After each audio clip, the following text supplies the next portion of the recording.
هنكمل الجزء الثاني من اكل النونو تحت السن. ببدا في الصنف الثاني من الاكل وهو الفاكهه. ببدا ان انا ادخل برضو كل صنف زي الموز، التفاح، العنب، البطيخ، البرتقال، اي فاكهه، كيوي، خوخ، مشمش، بلح، كمثرى. كل الحاجات دي برضو بعملها بنفس الطريقه. الفواكه الطريه زي الموز مثلا بهرسها بالشوكه وخلاص. التفاح لو طري مثلا وعندي مبشره ناعمه جدا هتخليني الاكل كانه مهروس تمام. مش نافع والفاكهه فعلا ناشفه ولازم تستوي، هعملها برضو بنفس الطريقه، هسلقها سلقه خفيفه او هعملها على البخار بحيث ان هي تطرى بس معايا. انا محتاجه ان الخضار او الفاكهه يطرى معايا عشان اعرف ان انا اطحنه ما يقفش في بق الطفل او يشنقه. لما اجي ادخل الفاكهه مش شرط ان انا ادخلها لوحديها، عادي ممكن اجربها مع صنف من اصناف الخضار اللي انا جربتها قبل كده، واقدر ان انا اكون وجبه من الخضار والفاكهه مع بعض لحد ما اخلص كل اصناف الفاكهه. فمثلا ممكن جزر مع تفاح، ممكن بروكلي مع موز. وبالمناسبه الحاجات دي مش عك، الطفل ما يعرفش يعني ايه اكلات عك ولا الحاجات دي، عادي بيتقبل كل الاكلات مع بعض. بالعكس الفاكهه بتسكر له شويه الخضار فبيتقبل الموضوع اكتر، فعادي ندخل اي صنف مع اي صنف تاني مفيش اي مشكله. بعد كده هندخل الحبوب والنشويات زي الرز والمكرونه، الشوفان ودقيق سميد مثلا، مش الدقيق الابيض بتاعنا العادي ده ممنوع طبعا. بنستخدم مكانه دقيق سميد، انواع معينه برضو تكون ما فيهاش اي اضافات، ما فيهاش حاجه ممكن تعمل حساسيه للاطفال زي الجلوتين مثلا. طبعا لما بندخل الخضار والفاكهه بيكون عدى وقت، فالنونو بيكون دخل في 7 شهور 8 شهور، فبيقدر ان هو ياكل الرز مسلوق عادي، بيقدر ان هو ياكل المكرونه الصغيره مثلا او اللي ممكن اقطعها حتتين، بيقدر ان هو يبلع عادي. ابدا ان انا اخشن له الاكل شويه في الوقت دوت، بيكون وقت مناسب. وبالتالي برضو بقدر ان انا ادخل الرز والمكرونه والحاجات دي كلها مع الخضار والفاكهه اللي انا مدخلاهم قبل كده ومتاكده ان هو ما عندوش حساسيه منهم. فبقدر ان انا برضو اعمل وجبه كامله خضار وفاكهه ونشويات مثلا لحد ما ادخل اخر صنف عندي وهو البروتين.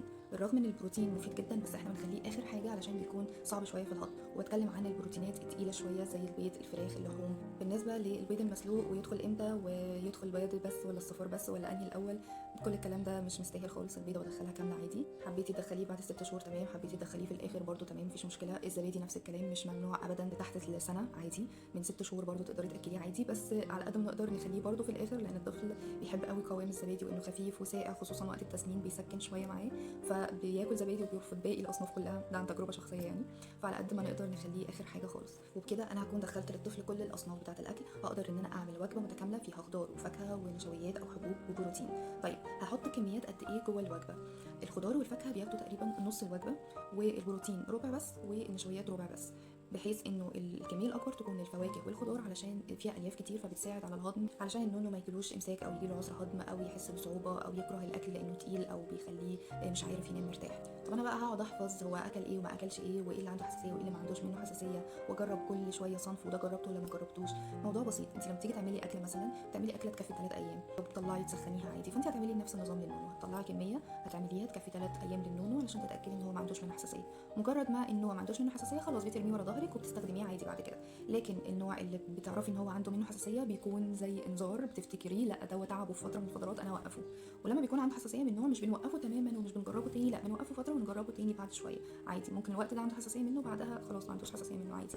نتيجه اللي احنا بنعمله ده مش بيأثر على النونو في وقتها بس بيأثر عليه طول حياته، ان النونو ما يكونش عنده عسر هضم، ما يكونش عنده نقص فيتامينات معينه في جسمه، ما يكونش عنده املاح او سكر بعد الشر. اطفال كتير قوي بيكون سنها صغير جدا وعندها كميه املاح على الكلى وعندها سكر في سن صغير جدا بشكل غريب، يعني ده جاله امتى سكر؟ يعني لسه طفل بيتشال ازاي جاله سكر؟ فبيكون بسبب حاجات بسيطه بنستغنى عنها زي كده، بسبب مواقف صغيره زي كده مش بنقدرها. هتلاقي نتيجه ده لما النونو يكبر متعود على اكل البيت مريح، مش متعود على شيبسي ونايتي، مش عايز ياكل اي حاجه من اكل البيت، لان الموضوع بيبقى زي الادمان.